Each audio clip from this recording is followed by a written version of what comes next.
একটা ভালো খবর দেব। সকালবেলা ভালো খবর দিয়ে শুরু করি। ভালো খবরটা হলো এবার দেশবাসী ঐক্যবদ্ধ হয়েছে আলহামদুলিল্লাহ। বাউফলে আরো ঐক্যবদ্ধ হয়েছে। আপনারা জানেন যে ইসলামপন্থীরা বাক্স এবার 4টে দেবে। ইসলামপন্থীরা বাক্স কয়টা দিবে এবার? ইসলামপন্থীদের বাউফলে বাক্স কয়টা? ইসলামপন্থী দেশপ্রেমিকদের বাক্স যদি একটা হয়, এক আল্লাহ ছাড়া এবার আমাদেরকে আর কেউ ঠেকাতে পারবে না। এখন আমাদেরকে বলে কয় ভাই ইসলাম রাজনীতিতে টাইনেন না, বলে না বলে বাউফলের বাইলে বলে, এখানে তো আর বলে না। আমরা আজকে থেকে বলতে পারবো যে মসজিদে যে ইসলাম আছে ওই ইসলাম শুধু মসজিদের জন্য না, ওই ইসলাম গোটা জমিনের জন্য আল্লাহ দিয়েছেন। ইসলামের ভিত্তিতে মসজিদ চলে, সুতরাং মসজিদে শান্তি না অশান্তি? ওই ইসলামের ভিত্তিতে যদি আমাদের জমিনটা চলে, বাউফলটা চলে, ধুলিয়াটা চলে, তাহলে শান্তি না অশান্তি? আমরা শান্তি চাই না অশান্তি চাই? তাহলে এবার আমাদের কথা হচ্ছে, বক্তব্য হচ্ছে, স্লোগান হচ্ছে, সব মতবাদ দেখা শেষ, সব মতবাদ দেখা শেষ, সব মতবাদ দেখা শেষ। এটা একজন মুসলিম হিসাবে আমাদের দায়িত্ব আছে না নাই? এটা কি শফিকুল ইসলাম মাসুদের দায়িত্ব না সবার দায়িত্ব? এটা কি জামাত ইসলামের দায়িত্ব না সব দলমতের মানুষের দায়িত্ব? যদি এটা হয় তাহলে কেন বলেন জামাত পছন্দ করি না? জামাত পছন্দ করেন না আপনি, কিন্তু ইসলাম তো পছন্দ করেন। তাহলে ইসলামের পক্ষে যারা কথা বলবে আমরা তাদের সাথে আছি না নাই? একজন মুসলিমের এই দায়িত্ব আছে না নাই? কেউ যদি এসে অন্য কোনো দলের লোক এসে যদি ইসলামের কথা বলে আমরা তার সাথে থাকবো না। কিন্তু সেই দল যদি বলে আমরা বড় দল, আমরা ভালো দল, আমরা টিউবওয়েল দেবো, রাস্তা দেবো, ঘাট দেবো, সব দেবো, খালি শরিয়া আইন মানি না, আমরা তাদের সাথে আসি না নাই? থাকলে ইমান থাকবে না? এটা কি আমার মসলা না ইসলামের মশলা? এখানে আলেমগণ আছেন, মাদ্রাসার প্রিন্সিপাল আছেন, মাদ্রাসার শিক্ষক ওলামায়ে কেরাম আছেন। এইটার জন্য ওলামায়ে কেরাম হওয়ারও দরকার নাই। যারা আছেন সম্মানের সাথে বলছি, সাধারণ মুসলিম হিসাবে এইটা আমরা বুঝি না? এই যে আপনি মৃত্যুবরণ করবেন, মৃত্যুর পর আপনাকে কবরে রাখার সময় বলা হয় বিসমিল্লাহি ওয়া আলা মিল্লাতি রাসূলিল্লাহ। কার মিল্লাতের উপর রাখেন আপনি? নাকি বলেন যে অমুক নেতা অমুক প্রেসিডেন্টের মিল্লাতের উপর রেখে গেলাম, অমুক নেতার মিল্লাতের উপর রেখে গেলাম? সাহস করে এটা বলতে পারবেন কবরে কেউ? যদি বলতে না পারেন তাহলে ওখানে তো আমার মিথ্যা কথা বলা হচ্ছে, কারণ আমার জীবন তো রসুলের মিল্লাতের উপরে চলে নাই। আমি তো স্লোগান দিছি আমার নেতা তোমার নেতা, অমুক নেতা তমক নেতা, আমার নেতা তোমার নেতার স্লোগান তো মুসলমানের হবে আমার নেতা তোমার নেতা বিশ্বনবী মোস্তফা। দেখি স্লোগান ধরেন তো, আমার নেতা তোমার নেতা, আমার নেতা তোমার নেতা বিশ্বনবী মুস্তাফা, বিশ্বনবী মুস্তাফা, আমার নেতা তোমার নেতা, নারায়ে তাকবীর, আল্লাহু আকবার। তাহলে আমরা কি ইসলামী আইনের পক্ষে এবারে একজোট হতে পারলাম ইনশাআল্লাহ? আমাদের এই সমাজ, এই রাষ্ট্রটা পরিচালনায় আল্লাহ তাআলা আমাদেরকে খেলাফতের দায়িত্ব দিয়ে পৃথিবীতে প্রেরণ করেছেন। আমরা যা ইচ্ছা তাই করব, এটার জন্য পৃথিবীতে আমাদেরকে পাঠানো হয় নাই। আমাদের ইচ্ছায় মূল সিদ্ধান্ত নয়। আমরা কার ইচ্ছা পালন করি? আমরা নিজের ইচ্ছায় পৃথিবীতে আসি নাই, আসছি আল্লাহর ফয়সালায়। আবার আল্লাহর ইচ্ছায় পৃথিবী থেকে আমাদেরকে চলে যেতে হবে। যে আল্লাহর ইচ্ছায় আমরা আসছি, যে আল্লাহর ইচ্ছায় আমরা আবার পৃথিবী থেকে চলে যাব। আমি আপনাদের কাছে জানতে চাই, সম্মানিত মুরব্বিয়ান ইকরাম, ভাই বন্ধুগণ, আমার বোনেরা মায়েরা, যে আল্লাহর ইচ্ছায় আমরা পৃথিবীতে এসেছি, যে আল্লাহর ইচ্ছা আমরা পৃথিবী থেকে চলে যাব, সেই আল্লাহর ইচ্ছা অনুযায়ী যদি দুনিয়ার এই মাঝখানে সময়টুকু আমরা পরিচালিত করি তাহলে শান্তি না অশান্তি? আপনাদের কাছে জানতে চাই, আমাদের এই মাঝখানে সময়টুকু কি আল্লাহর ইচ্ছায় চলে না এখন মানুষের ইচ্ছায় চলে? মানুষের ইচ্ছায় চলতেছে। আল্লাহর আইনে চলে না মানুষের আইনে চলে? আমাদের আদালত কি মানুষের আইনে না আল্লাহর আইনে চলে? আমাদের অর্থনীতি মানুষের আইনে না আল্লাহর আইনে? তাহলে আমরা আজকে মানুষের আইনে কি শান্তি পাচ্ছি না অশান্তিতে আছি? আমাদের কি শান্তি দরকার না অশান্তি দরকার? শান্তির জন্য কি ইসলাম দরকার না মানুষের আইন দরকার? ইসলাম পাইলে কি আমরা শান্তি পাবো না? ইসলাম দিয়ে রসুল করিম সাল্লাল্লাহু আলাইহি সাল্লাম অন্ধকার মদিনাকে আলোকিত মদিনা করতে পারছিলেন না পারেন নাই?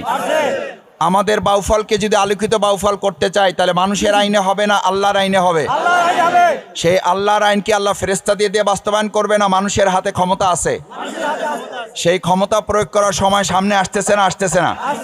গণতান্ত্রিক প্রক্রিয়ায় আমাদের ব্যালটের মাধ্যমে আমরা যদি সিদ্ধান্ত দেই যে এইবার আমরা মানুষের আইন দিয়ে আমাদের দেশ চালাবো না, বাউফাল চালাবো না, পটুয়াখালী অর্থনীতি, রাজনীতি, সমাজনীতি কোনো কিছুই চলবে না মানুষের আইনে। চলবে কার আইনে?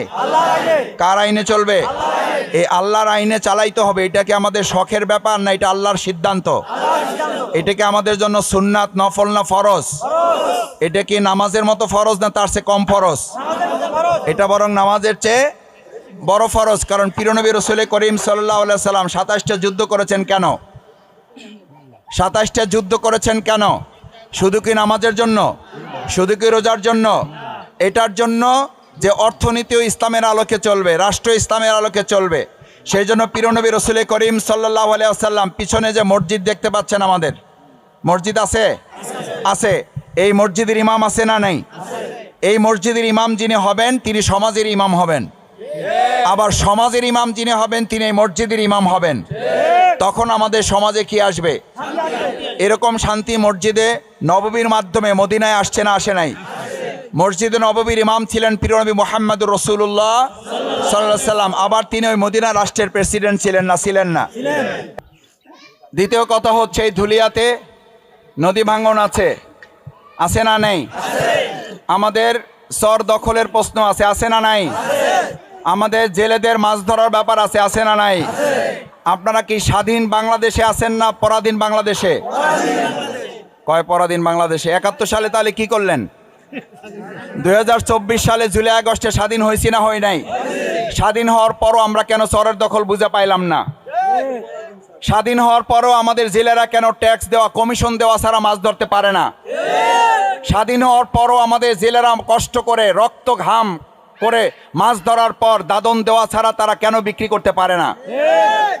এই সমস্ত কিছুর কবর রচনা এবার ব্যালটের মাধ্যমে আমরা দিতে চাই। ধুলিয়ার এই সমস্যার সমাধান চান সবাই? এই সমস্যা 53 বছরের সমাধান করছে কেউ? এমপির পর এমপি হয়েছে না হয় নাই? নেতার পর নেতা আসছে না আসে নাই? একটা বার ইসলামপন্থীরা কি আবদা ধুলিয়াবাসীর কাছে করতে পারে না? এই 9 নং ওয়ার্ডবাসীর কাছে কি আমরা করতে পারি না? বিভিন্ন পদে বিভিন্ন প্রতীকে দলে আপনারা ভোট দিয়েছেন, এইবার আপনার ইসলামের পক্ষে একটা ভোট দিয়ে দেখেন। আমাদেরকে 5 বছর না, ইনশাল্লাহ আমরা ধুলিয়াকে 1 বছরে পরিবর্তন করে দেব। কয় বছরে? 1 বছরে পরিবর্তন করে দেব। ধুলিয়ার বাঁধ নির্মাণ থেকে শুরু করে এখানকার জিও ব্যাগ দেওয়া, বাঁধ নির্মাণ করা, যাতে বন্যা হলে, দুর্যোগ হলে পানিতে আপনাদের এলাকা ফসল তলিয়ে যায় না, যায় না? এগুলোর দিকে আমাদের নেতা এমপি যারা হয়েছে, কেউ কয় 10 বার হয়েছি, কেউ কয় 8 বার হয়েছি, কেউ কয় আমার পুরা জীবন আমি এমপি থাকবো আল্লাহ বাঁচায় রাখলে, বলছে না বলে নাই? আলহামদুলিল্লাহ, আল্লাহর ফয়সালা আছে না নাই? এখন এমপি আছে না জেলে আছে?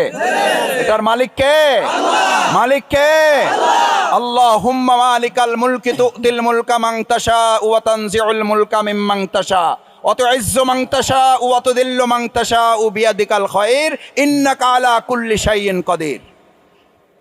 রাজত্ব দেওয়ার মালিক কে? রাজত্ব ছিনাই নেওয়ার মালিক কে? ইজ্জত দেওয়ার মালিক কে? লাঞ্ছিত করার মালিক কে? যদি সেই আল্লাহর প্রতি আমরা বিশ্বাস রাখি, ইনশাল্লাহ এই ধুলিয়ায় আল্লাহ তাআলা আসমান এবং জমিনের বরকতের দরজা খুলে দেবেন। আলহামদুলিল্লাহ। শেষ কথা, এই ধুলিয়াতে বিভিন্ন সময় দুর্যোগ হয়েছে। আমরা আজকে শুধু কথা বলতেছি না, টুকটাক ইতিপূর্বে কিছু কাজও করছি। করছি না করি নাই? চান্দা নিছি আপনাদের কাছ থেকে?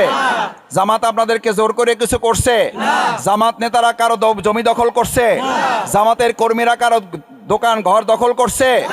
একটা প্রমাণ যদি কোথাও দিতে পারেন, আমি শফিকুল ইসলাম মাসুদ ধুলিয়াতে আর পা রাখবো না। একটা ভোটও এই ধুলিয়ায় দরকার নাই। কিন্তু ধুলিয়াতে আপনাদের কাছে যারা ভোট চাইতে আসবে তাদের কাছে জিজ্ঞেস করবেন, আমাদের চাষিরা তাদের জমি বুঝে পাইল না কেন? ভোট চাইতে আসলে তাকে আগে জবাব দিতে হবে, আমাদের নদী ভাঙন রোধে কেন সিদ্ধান্ত আপনারা নিতে পারেন নাই? নদী ভাঙনের সিদ্ধান্তের পাশে আমাদের এই ভোট চাইতে আসে নেতাদের জিজ্ঞেস করবেন, আপনাদের কর্মীরা আমাদের জমি দখল করা সহ আমাদের জেলেদের ইজ্জত নষ্ট, তাদের মাছ দখল করা, তাদের কাছ থেকে কমিশন নেওয়া এখনো বন্ধ করে নাই, বরং আগে 2 জন নিত, এখন 5 জন নেয়। এই প্রশ্নের জবাব না দিয়া ধুলিয়াতে আমাদের কাছ থেকে কেউ ভোট পাবেন না। বলতে পারবেন এটা? যে ভোট পাবেন, কিন্তু ভোটের আগে এই জবাব দিতে হবে। এই জবাব যদি দিতে পারেন তাহলে ভোট নিয়েন, কোনো অসুবিধা নাই। আমি ওনাদের 2-1 জন নেতার কথা শুনেছি, কয় মাসুদ ভাই আমি ভালো মানুষ, আমি এসবের মধ্যে নাই। আপনি ভালো মানুষ, আপনি এসবের মধ্যে নাই এই কথা বলেন, কিন্তু আপনার নেতা যা করে, আপনার নেতা ভালো করলে তারও সওয়াব আপনি পাবেন, খারাপ করলে তারও ভাগ আপনাকে বহন করতে। কাল কিয়ামতের দিন কর্মীদেরকে জিজ্ঞেস করা হবে, তুমি এই কাজ করলা কেন? কয় আমি করি নাই, আমার নেতা করছে। নেতারা ডাইকে নিয়ে আসা হবে, কোরআনের আয়াতগুলো, কোরআনের বিধান, ওই নেতারা ডাইকে নিয়ে আসা হবে। নেতারা ডাইকে বলা হবে, এই তুই এগুলো বলছে। কয় আমি তো বলছি আমার স্বার্থে, ওরা আমার কথা শুনছে কেন? এটা তো আমার দোষ না। ওখানে ঝগড়া লাগবে নেতা এবং কর্মীর মধ্যে। কোরআন পড়ে দেখবেন, আপনাদের জানা থাকার কথা, ওলামায়ে কেরাম আছেন না নাই? কোরআনে আছে না নাই? কর্মীদেরকে আগে জিজ্ঞেস করা হবে, বলবে আমি করি নাই, নেতার নির্দেশে করেছি। সেই নেতাকে জিজ্ঞেস না করে কি আমরা আমাদের পবিত্র আমানত ভোটকে এবার দেব কাউকে? আপনি জানেন, আপনি যে নেতার পক্ষে কথা বলছেন সে ঘুষখোর, সে সুদখোর। আপনি জানেন সেই নেতা মাদক সেবন করে। আপনি জানেন সেই নেতা আপনার সামনে সিগারেট খায়, আর আপনি পিছনে বসে স্লোগান দেন, আমার নেতা তোমার নেতা, অমুক নেতা তমুক নেতা। আমার নেতার চরিত্র ফুলের মতো পবিত্র। আপনি জানেন না ধুত্রা ফুল না গোলাপ ফুল, আপনি জানেন না ওইটা কোন ফুল। আমার ভাই এবং বন্ধুগণ, আমরা বিরোধিতার জন্য বিরোধিতার কথা বলছি না, আমরা প্রত্যেককে সতর্কতা এবং কাল কিয়ামতের যেন জান্নাতে একসাথে থাকতে পারি সেই স্বার্থে কথা বলেছি। আসুন আমরা ইনশাল্লাহ, ঘরে ঘরে মা বোনেরা আছেন, আমার মা বোনেরা, আপনাদের কোনো সওয়াব, আমাদের সওয়াব যেন নষ্ট হয়। করোনা শুরু হয়েছিল, আমরা জামাত ইসলামী নেতৃবৃন্দের সাথে এলাকায় আলোচনা করে আমরা সেলাই মেশিনের কাজ উদ্বোধন করেছি। আমরা সেলাই মেশিন উপহার দিয়েছি। বন্যা হয়েছে, ঘর ডুবে গেছে, ভেঙে গেছে, আমরা ঘর বাড়ি তৈরিতে সহযোগিতা করছি না? করি নাই? অগ্নিসংযোগ হয়েছে, কোথাও কোথাও দুর্ঘটনা ঘটেছে, ঘর বাড়ি নির্মাণে আমরা হেল্প করছি না? করি নাই? আমরা ছোটোখাটো রাস্তা সংস্কার করার চেষ্টা করেছি। আমরা ছোটোখাটো মসজিদের উজুখানা নির্মাণ করে দিয়েছি, টিউবওয়েলের কাজ করার চেষ্টা করেছি। ইনশাল্লাহ আল্লাহ যদি কবুল করেন এবং আপনারা যদি আমাদেরকে পাশে থাকার সুযোগ দেন, আমরা আরও বৃহৎ পরিসরে আমাদের বাউফলকে আধুনিক মডেল বাউফল করার কাজের অংশ হিসাবে ধুলিয়াকে আমরা প্রাধান্য দিয়ে আমাদের কাজগুলো এগিয়ে নিয়ে যাব। কারণ এই ধুলিয়া আমার বাবার স্মৃতি বিজড়িত ধুলিয়া, এই ধুলিয়া আমার নানা বাড়ির স্মৃতি বিজড়িত ধুলিয়া। এই ধুলিয়াকে পাশে রেখে না, এই ধুলিয়াকে সামনে রেখে আমি সামনে একাই যাব। সবাই রাজি আছেন ইনশাল্লাহ? আমার নানা বাড়ির আবদার, একটা ভোট আপনারা দিবেন ইনশাল্লাহ? আমার বাবার আবদার, আমার বাবার, মরহুম বাবার স্মৃতির আবদার, একটা ভোট আপনারা দিবেন। আমার বাবা সম্পর্কে আপনারা জানেন, তিনি 33 টাকার হিসাব আপনাদের কাছ থেকে বুঝিয়ে দিয়ে তারপর এখান থেকে বিদায় নিয়েছেন। আমি তার সন্তান হিসাবে বলছি, আমার বাবা 33 টাকার হিসাব বুঝাইয়া তারপর এখান থেকে সম্মানের সাথে বিজয় দিয়েছেন। আমি 33 পয়সার হিসাব দুলিয়াবাসীর কাছ থেকে বুঝিয়ে দিয়ে যদি দায়িত্ব পালন না করতে পারি, তাহলে আপনাদের কাছ থেকে হাত জোর করে ক্ষমা চেয়ে আমি বিদায় নিয়ে নেব। দোয়া করবেন ইনশাল্লাহ? দাওয়াত পৌঁছাবেন সব জায়গায় ইনশাল্লাহ? মা বোনেরা সালাম নেবেন, ঘরে ঘরে দাওয়াত পৌঁছাবেন। এবার সবাই মিলে দেবে ভোট। মা বোনেরা বেঁধেছে জোট, তরুণদের প্রথম ভোট, কৃষক শ্রমিক বেঁধেছে জোট। আসসালামু আলাইকুম ওয়া রাহমাতুল্লাহি ওয়া বারাকাতুহু।